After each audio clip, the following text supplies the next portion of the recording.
بسم الله الرحمن الرحيم. الحمد لله الذي أنزل على عبده الكتاب ولم يجعل له عوجا قيما لينذر بأسا شديدا من لدنه ويبشر المؤمنين الذين يعملون الصالحات أن لهم أجرا حسنا ماكثين فيه أبدا وينذر الذين قالوا اتخذ الله ولدا ما لهم به من علم ولا لآبائهم كبرت كلمة تخرج من أفواههم إن يقولون إلا كذبا فلعلك باخع نفسك على آثارهم إن لم يؤمنوا بهذا الحديث أسفا إنا جعلنا ما على الأرض زينة لها لنبلوهم أيهم أحسن عملا وإنا لجاعلون ما عليها صعيدا جرزا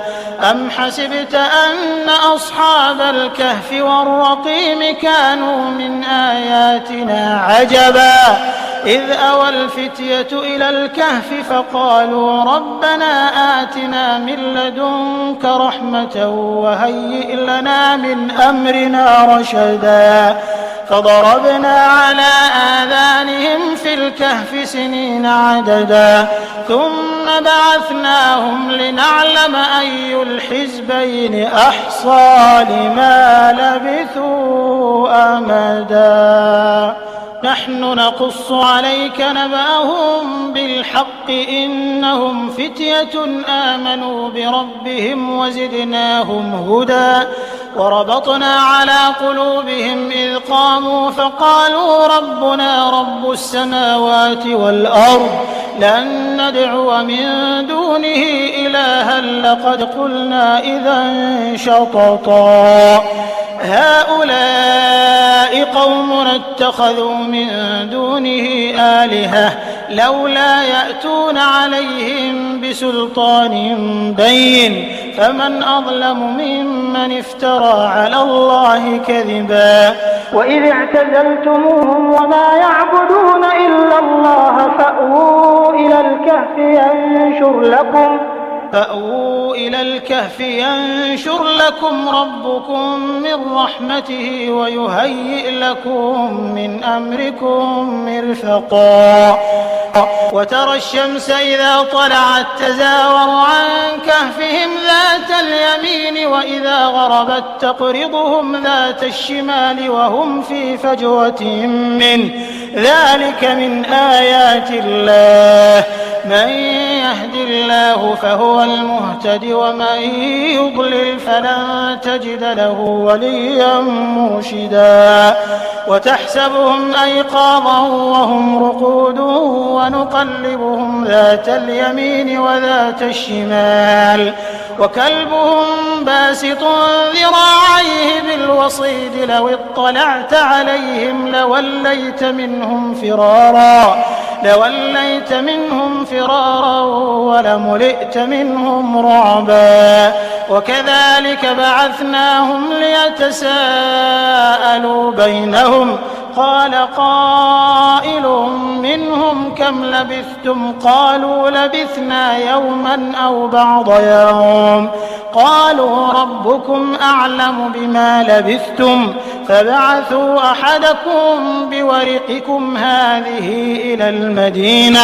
فلينظر أيها أزكى طعاما فليأتكم برزق منه وليتلطف ولا يشعرن بكم أحدا إنهم إن يظهروا عليكم يرجموكم أو يعيدوكم في ملتهم ولن تفلحوا إذا أبدا وكذلك أعثرنا عليهم ليعلموا أن وعد الله حق وأن الساعة لا ريب فيها إذ يتنازعون بينهم أمرهم فقالوا ابنوا عليهم بنيانا ربهم أعلم بهم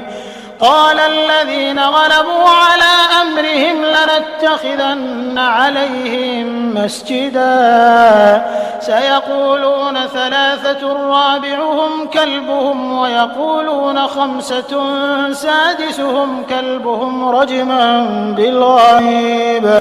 ويقولون 7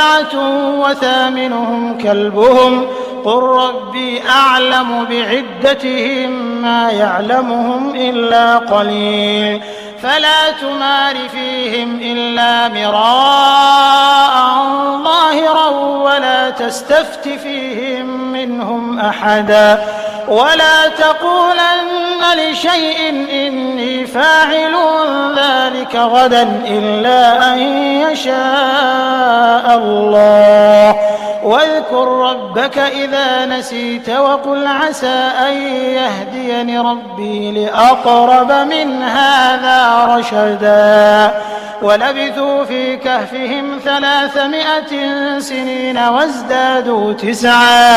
قل الله أعلم بما لبثوا له غيب السماوات والأرض أبصر به وأسمع ما لهم من دونه من ولي ولا يشرك في حكمه أحدا واتل ما أوحي إليك من كتاب ربك لا مبدل لكلماته ولن تجد من دونه ملتحدا واصبر نفسك مع الذين يدعون ربهم بالغداة والعشي يريدون وجهه ولا تعد عيناك عنهم تريد زينة الحياة الدنيا ولا تطع من أغفلنا قلبه عن ذكرنا واتبع هواه وكان أمره فرطا وقل الحق من ربكم فمن شاء فليؤمن ومن شاء فليكفر إنا أعتدنا للظالمين نارا أحاط بهم سرادقها وإن يستغيثوا يغاثوا بماء كالمهل يشوي الوجوه بئس الشراب وساءت مرتفقا إن الذين آمنوا وعملوا الصالحات إنا لا نضيع أجر من أحسن عملا أولئك لهم جنات عدن تجري من تحتهم الأنهار يحلون فيها من أساور من ذهب ويلبسون ثيابا خضرا من سندس واستبرق متكئين فيها على الأرائك نعم الثواب وحسنت مرتفقا واضرب لهم مثل الرجلين جعلنا لأحدهما جنتين من أعناب وحففناهما بنخل وجعلنا بينهما زرعا كلتا الجنتين آتت أكلها ولم تظلم منه شيئا وفجرنا خلالهما نهرا وكان له ثمر فقال لصاحبه وهو يحاوره أنا أكثر منك مالا وأعز نفرا ودخل جنته وهو ظالم لنفسه قال ما أظن أن تبيد هذه أبدا وما أظن الساعة قائمة ولئن رددت إلى ربي لأجدن خيرا منها منقلبا قال له صاحبه وهو يحاوره أكفرت بالذي خلقك من تراب ثم من نطفة ثم سواك رجلا لكن هو الله ربي ولا أشرك بربي أحدا ولولا إذ دخلت جنتك قلت ما شاء الله لا قوة إلا بالله إن ترني أقل منك مالا وولدا فعسى ربي أن يؤتيني خيرا من جنتك ويرسل عليها حسبانا من السماء فتصبح صعيدا زلقا أو يصبح ماؤها غورا فلن تستطيع له طلبا وأحيط بثمره فأصبح يقلب كفيه على ما أنفق فيها وهي خاوية على عروشها ويقول يا ليتني لم أشرك بربي أحدا ولم تكن له فئة ينصرونه من دون الله وما كان منتصرا هنالك الولاية لله الحق هو خير ثوابا وخير عقبا واضرب لهم مثل الحياة الدنيا كماء إن أنزلناه من السماء فاختلط به نبات الأرض فأصبح هشيما تذروه الرياح وكان الله على كل شيء مقتدرا المال والبنون زينة الحياة الدنيا والباقيات الصالحات خير عند ربك ثوابا وخير أملا ويوم نسير الجبال وترى الأرض بارزة وحشرناهم فلم نغادر منهم أحدا وعرضوا على ربك صفا لقد جئتمونا كما خلقناكم أول مرة بل زعمتم أن لن نجعل لكم موعدا ووضع الكتاب فترى المجرمين مشفقين مما فيه ويقولون يا ويلتنا ما لهذا الكتاب لا يغادر صغيرة ولا كبيرة إلا أحصاها ووجدوا ما عملوا حاضرا ولا يظلم ربك أحدا وإذ قلنا للملائكة اسجدوا لآدم فسجدوا إلا إبليس كان من الجن ففسق عن أمر ربه أفتتخذونه وذريته أولياء من دوني وهم لكم عدو بئس للظالمين بدلا ما أشهدتهم خلق السماوات والأرض ولا خلق أنفسهم وما كنت متخذ المضلين عضدا ويوم يقول نادوا شركائي الذين زعمتم فدعوهم فلم يستجيبوا لهم وجعلنا بينهم موبقا ورأى المجرمون النار فظنوا أنهم مواقعوها ولم يجدوا عنها مصرفا ولقد صرفنا في هذا القرآن للناس من كل مثل وكان الإنسان أكثر شيء جدلا وما منع الناس أن يؤمنوا إذ جاءهم الهدى ويستغفروا ربهم إلا أن تأتيهم سنة الأولين أو يأتيهم العذاب قبلا وما نرسل المرسلين إلا مبشرين ومنذرين ويجادل الذين كفروا بالباطل ليدحضوا به الحق واتخذوا آياتي وما أنذروا هزوا ومن أظلم ممن ذكر بآيات ربه فأعرض عنها ونسي ما قدمت يداه إنا جعلنا على قلوبهم أكنة أن يفقهوه وفي آذانهم وقرا وإن تدعهم إلى الهدى فلن يهتدوا إذا أبدا وربك الغفور ذو الرحمة وربك الغفور ذو الرحمة لو يؤاخذهم بما كسبوا لعجل لهم العذاب بل لهم موعد لن يجدوا من دونه موئلا وتلك القرى أهلكناهم لما ظلموا وجعلنا لمهلكهم موعدا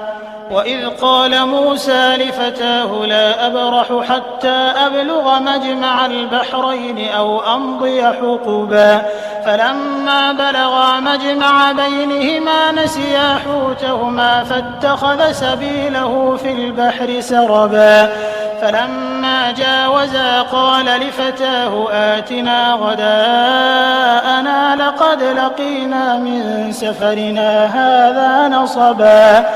قال أرأيت إذ أوينا إلى الصخرة فإني نسيت الحوت وما أنسانيه إلا الشيطان أن أذكره واتخذ سبيله في البحر عجبا قال ذلك ما كنا نبغ فارتدا على آثارهما قصصا فوجدا عبدا من عبادنا آتيناه رحمة من عندنا وعلمناه من لدنا علما قال له موسى هل أتبعك على أن تعلمني مما علمت رشدا قال إنك لن تستطيع معي صبرا وكيف تصبر على ما لم تحط به خبرا قال ستجدني إن شاء الله صابرا ولا أعصي لك أمرا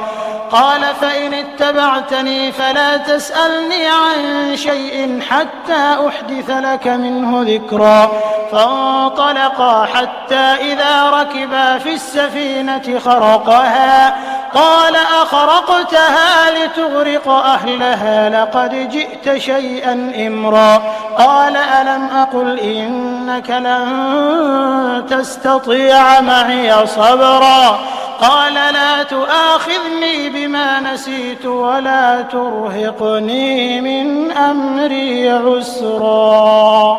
فانطلقا حتى إذا لقيا غلاما فقتله قال أقتلت نفسا زكية بغير نفس لقد جئت شيئا نكرا قال ألم أقل لك إنك لن تستطيع معي صبرا قال إن سألتك عن شيء بعدها فلا تصاحبني قد بلغت من لدني عذرا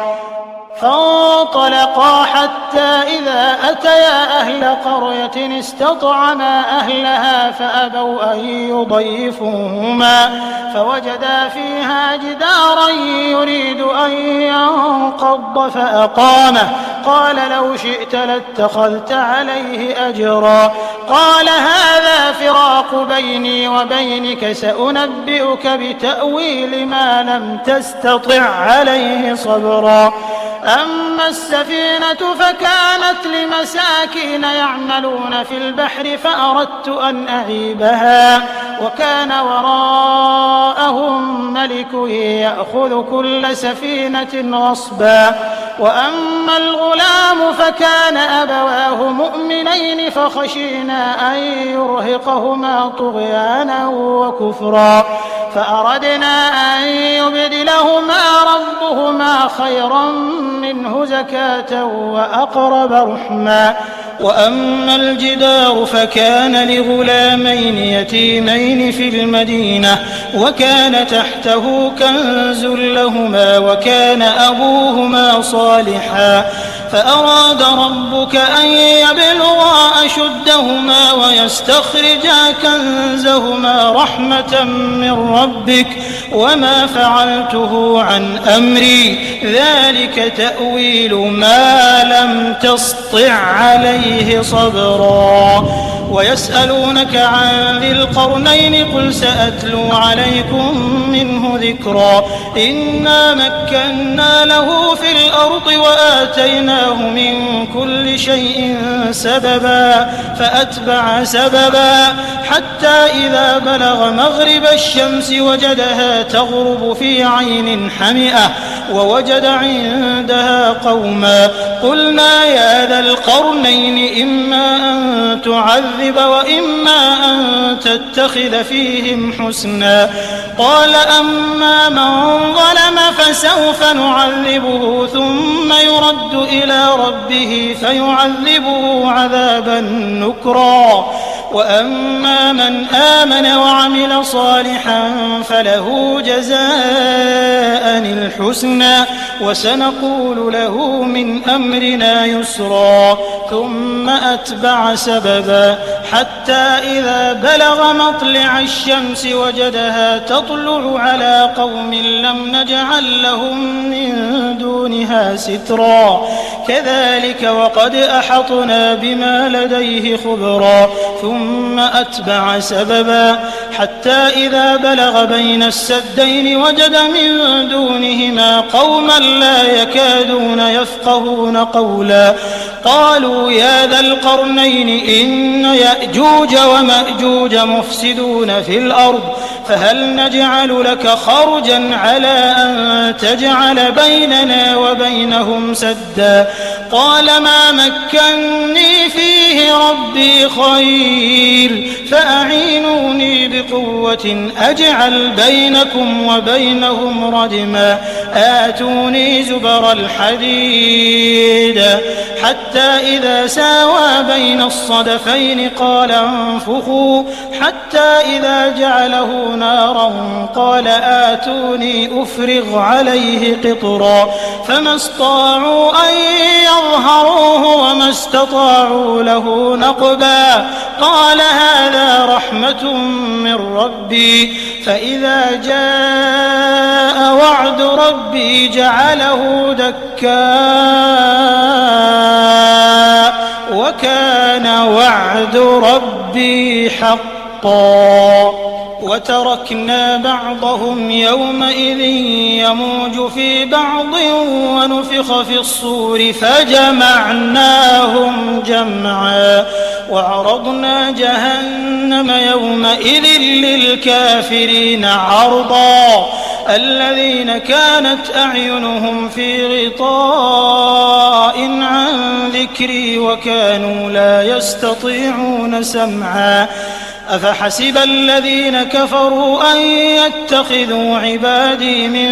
دوني أولياء إنا أعتدنا جهنم للكافرين نزلا قل هل ننبئكم بالأخسرين أعمالا الذين ضل سعيهم في الحياة الدنيا وهم يحسبون أنهم يحسنون صنعا أولئك الذين كفروا بآيات ربهم ولقائه فحبطت أعمالهم فلا نقيم لهم يوم القيامة وزنا ذلك جزاؤهم جهنم بما كفروا واتخذوا آياتي ورسلي هزوا إن الذين آمنوا وعملوا الصالحات كانت لهم جنات الفردوس نزلا خالدين فيها لا يبغون عنها حولا قل لو كان البحر مدادا لكلمات ربي لنفد البحر قبل أن تنفد كلمات ربي ولو جئنا بمثله مددا قل إنما أنا بشر مثلكم يوحى إلي أنما إلهكم إله واحد فمن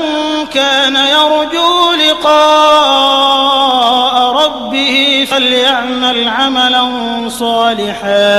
فليعمل عملا صالحا ولا يشرك بعبادة ربه أحدا. بسم الله الرحمن الرحيم. الحمد لله الذي أنزل على عبده الكتاب ولم يجعل له عوجا قيما لينذر بأسا شديدا من لدنه ويبشر المؤمنين الذين يعملون الصالحات أن لهم أجرا حسنا ماكثين فيه أبدا وينذر الذين قالوا اتخذ الله ولدا ما لهم به من علم ولا لآبائهم كبرت كلمة تخرج من أفواههم إن يقولون إلا كذبا فلعلك باخع نفسك على آثارهم إن لم يؤمنوا بهذا الحديث أسفا إنا جعلنا ما على الأرض زينة لها لنبلوهم أيهم أحسن عملا وإنا لجاعلون ما عليها صعيدا جرزا أم حسبت أن أصحاب الكهف والرقيم كانوا من آياتنا عجبا إذ أوى الفتية إلى الكهف فقالوا ربنا آتنا من لدنك رحمة وهيئ لنا من أمرنا رشدا فضربنا على آذانهم في الكهف سنين عددا ثم بعثناهم لنعلم أي الحزبين أحصى لما لبثوا أمدا نحن نقص عليك نبأهم بالحق إنهم فتية آمنوا بربهم وزدناهم هدى وربطنا على قلوبهم إذ قاموا فقالوا ربنا رب السماوات والأرض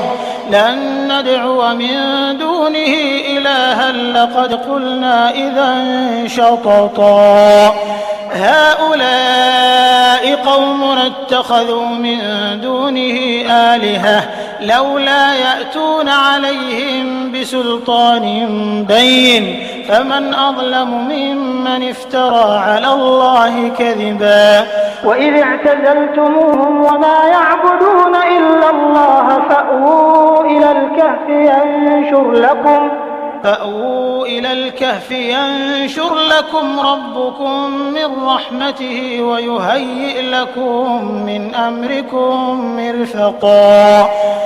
وترى الشمس إذا طلعت تزاور عن كهفهم ذات اليمين وإذا غربت تقرضهم ذات الشمال وهم في فجوة منه ذلك من آيات الله من يهد الله فهو المهتد ومن يضلل فلن تجد له وليا مرشدا وتحسبهم أيقاظا وهم رقود ونقلبهم ذات اليمين وذات الشمال وكلبهم باسط ذراعيه بالوصيد لو اطلعت عليهم لوليت منهم فرارا ولملئت منهم رعبا وكذلك بعثناهم ليتساءلوا بينهم قال قائل منهم كم لبثتم قالوا لبثنا يوما أو بعض يوم قالوا ربكم أعلم بما لبثتم فابعثوا أحدكم بورقكم هذه إلى المدينة فلينظر أيها أزكى طعاما فليأتكم برزق منه وليتلطف ولا يشعرن بكم أحدا إنهم إن يظهروا عليكم يرجموكم أو يعيدوكم في ملتهم ولن تفلحوا إذا أبدا وكذلك أعثرنا عليهم ليعلموا أن وعد الله حق وأن الساعة لا ريب فيها إذ يتنازعون بينهم أمرهم فقالوا ابنوا عليهم بنيانا ربهم أعلم بهم قال الذين غلبوا على أمرهم لنتخذن عليهم مسجدا سيقولون ثلاثة رابعهم كلبهم ويقولون خمسة سادسهم كلبهم رجما بالغيب ويقولون سبعة وثامنهم كلبهم قل ربي أعلم بعدتهم ما يعلمهم إلا قليل فلا تمار فيهم إلا مراء ظاهرا ولا تستفت فيهم منهم أحدا ولا تقولن لشيء إني فاعل ذلك غدا إلا أن يشاء الله واذكر ربك إذا نسيت وقل عسى أن يهديني ربي لأقرب من هذا رشدا ولبثوا في كهفهم 300 سنين وازدادوا 9 قل الله أعلم بما لبثوا له غيب السماوات والأرض أبصر به وأسمع ما لهم من دونه من ولي ولا يشرك في حكمه أحدا واتل ما أوحي إليك من كتاب ربك لا مبدل لكلماته ولن تجد من دونه ملتحدا واصبر نفسك مع الذين يدعون ربهم بالغداة والعشي يريدون وجهه ولا تعد عيناك عنهم تريد زينة الحياة الدنيا ولا تطع من أغفلنا قلبه عن ذكرنا واتبع هواه وكان أمره فرطا وقل الحق من ربكم فمن شاء فليؤمن ومن شاء فليكفر إنا أعتدنا للظالمين نارا أحاط بهم سرادقها وإن يستغيثوا يغاثوا بماء كالمهل يشوي الوجوه بئس الشراب وساءت مرتفقا إن الذين آمنوا وعملوا الصالحات إنا لا نضيع أجر من أحسن عملا أولئك لهم جنات عدن تجري من تحتهم الأنهار يحلون فيها من أساور من ذهب ويلبسون ثيابا خضرا من سندس واستبرق متكئين فيها على الأرائك نعم الثواب وحسنت مرتفقا واضرب لهم مثل الرجلين جعلنا لأحدهما جنتين من أعناب وحففناهما بنخل وجعلنا بينهما زرعا كلتا الجنتين آتت أكلها ولم تظلم منه شيئا وفجرنا خلالهما نهرا وكان له ثمر فقال لصاحبه وهو يحاوره أنا أكثر منك مالا وأعز نفرا ودخل جنته وهو ظالم لنفسه قال ما أظن أن تبيد هذه أبدا وما أظن الساعة قائمة ولئن رددت إلى ربي لأجدن خيرا منها منقلبا قال له صاحبه وهو يحاوره أكفرت بالذي خلقك من تراب ثم ثم من نطفة ثم سواك رجلا لكن هو الله ربي ولا أشرك بربي أحدا ولولا إذ دخلت جنتك قلت ما شاء الله لا قوة إلا بالله إن ترني أنا أقل منك مالا وولدا فعسى ربي أن يؤتيني خيرا من جنتك ويرسل عليها حسبانا من السماء فتصبح صعيدا زلقا أو يصبح ماؤها غورا فلن تستطيع له طلبا وأحيط بثمره فأصبح يقلب كفيه على ما أنفق فيها وهي خاوية على عروشها ويقول يا ليتني لم أشرك بربي أحدا ولم تكن له فئة ينصرونه من دون الله وما كان منتصرا هنالك الولاية لله الحق هو خير ثوابا وخير عقبا واضرب لهم مثل الحياة الدنيا كماء إن أنزلناه من السماء فاختلط به نبات الأرض فأصبح هشيما تذروه الرياح وكان الله على كل شيء مقتدرا المال والبنون زينة الحياة الدنيا والباقيات الصالحات خير عند ربك ثوابا وخير أملا ويوم نسير الجبال وترى الأرض بارزة وحشرناهم فلم نغادر منهم أحدا وعرضوا على ربك صفا لقد جئتمونا كما خلقناكم أول مرة بل زعمتم أن لن نجعل لكم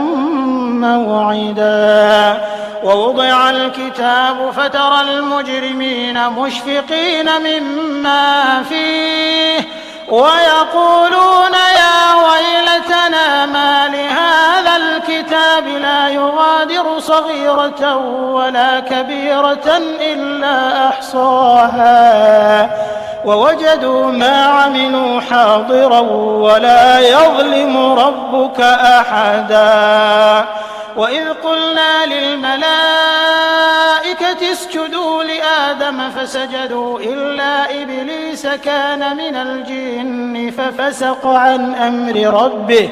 أفتتخذونه وذريته أولياء من دوني وهم لكم عدو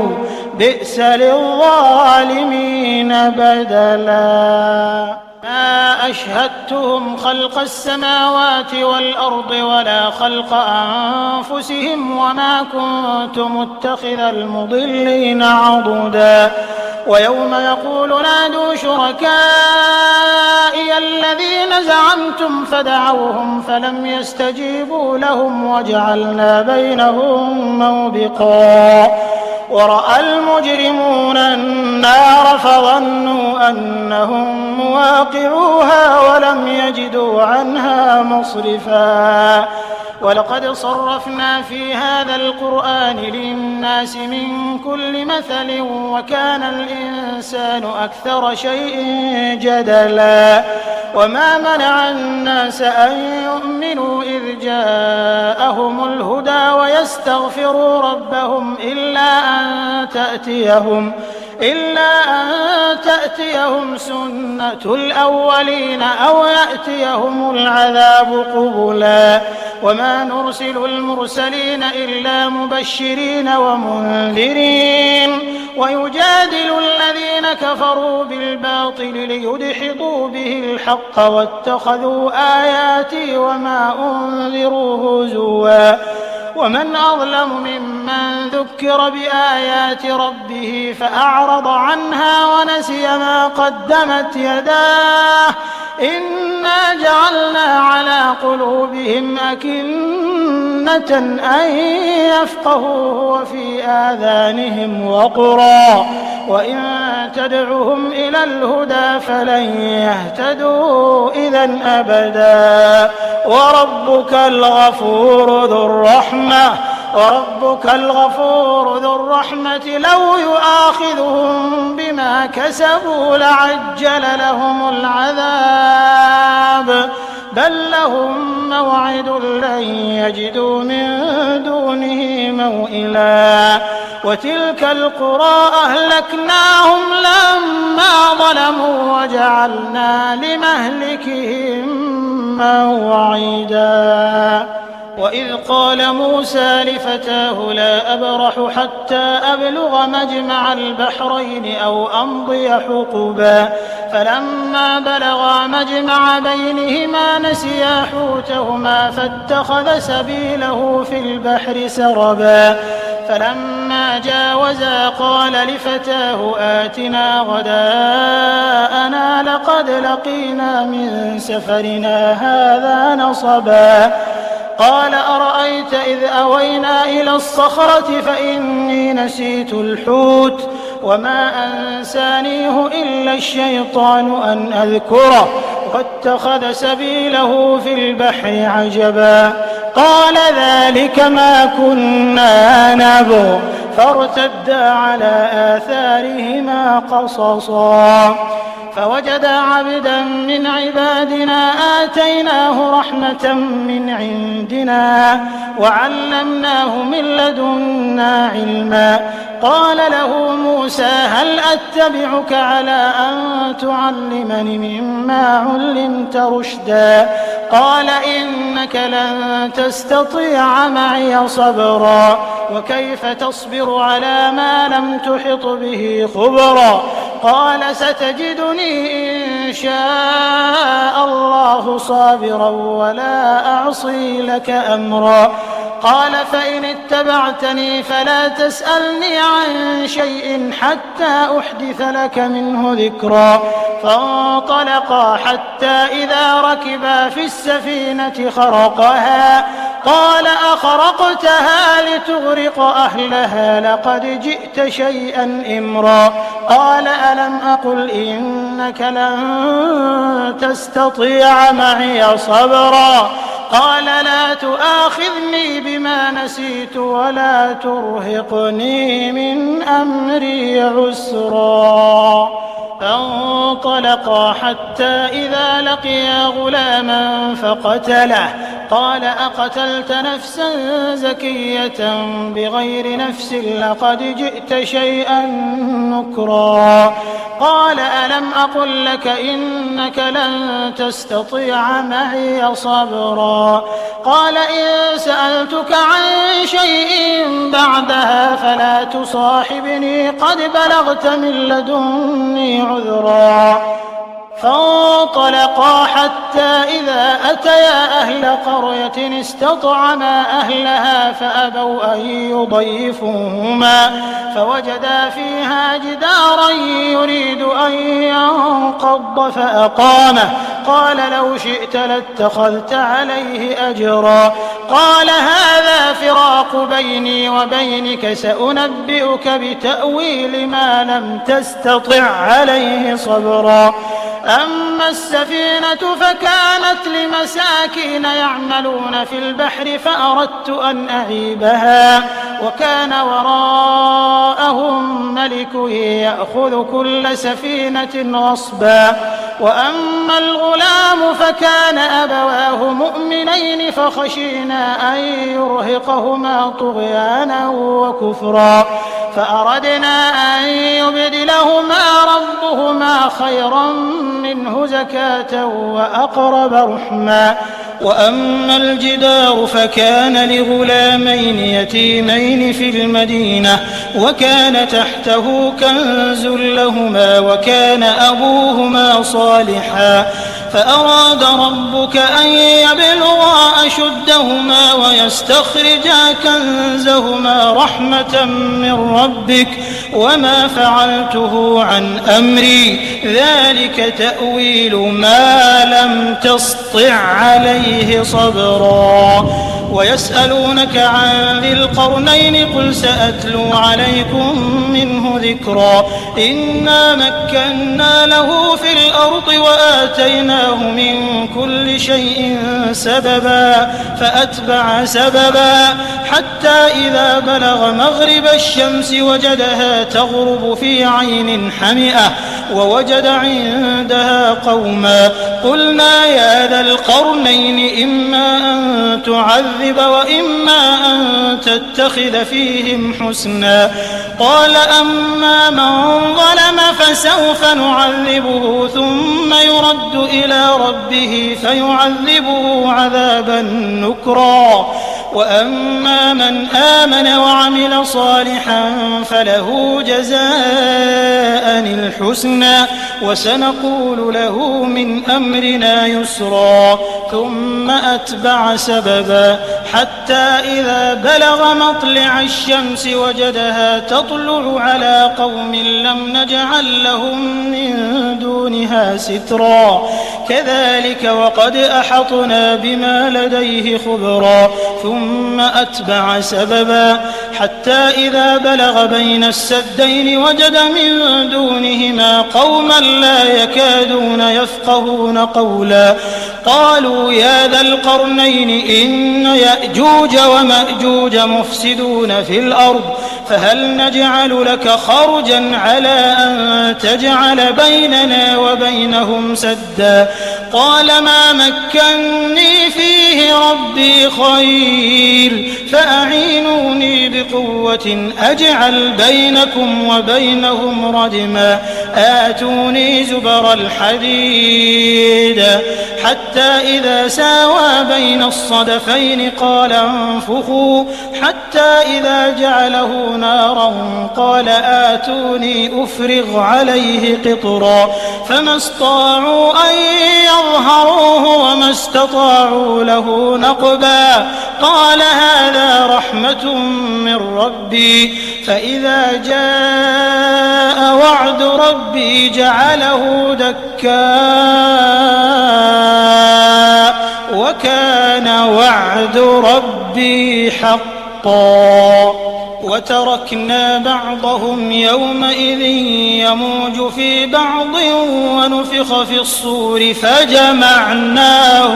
جمعا وعرضنا جهنم يومئذ للكافرين عرضا الذين كانت أعينهم في غطاء عن ذكري وكانوا لا يستطيعون سمعا أفحسب الذين كفروا أن يتخذوا عبادي من دوني أولياء إنا أعتدنا جهنم للكافرين نزلا قل هل ننبئكم بالأخسرين أعمالا الذين ضل سعيهم في الحياة الدنيا وهم يحسبون أنهم يحسنون صنعا أولئك الذين كفروا بآيات ربهم ولقائه فحبطت أعمالهم فلا نقيم لهم يوم القيامة وزنا ذلك جزاؤهم جهنم بما كفروا واتخذوا آياتي ورسلي هزوا إن الذين آمنوا وعملوا الصالحات كانت لهم جنات الفردوس نزلا خالدين فيها لا يبغون عنها حولا قل لو كان البحر مدادا لكلمات ربي لنفد البحر قبل أن تنفد كلمات ربي ولو جئنا بمثله مددا قل إنما أنا بشر مثلكم يوحى إلي أنما إلهكم إلهكم إله واحد فمن كان يرجو لقاء ربه فليعمل عملا صالحا ولا يشرك بعبادة ربه أحدا.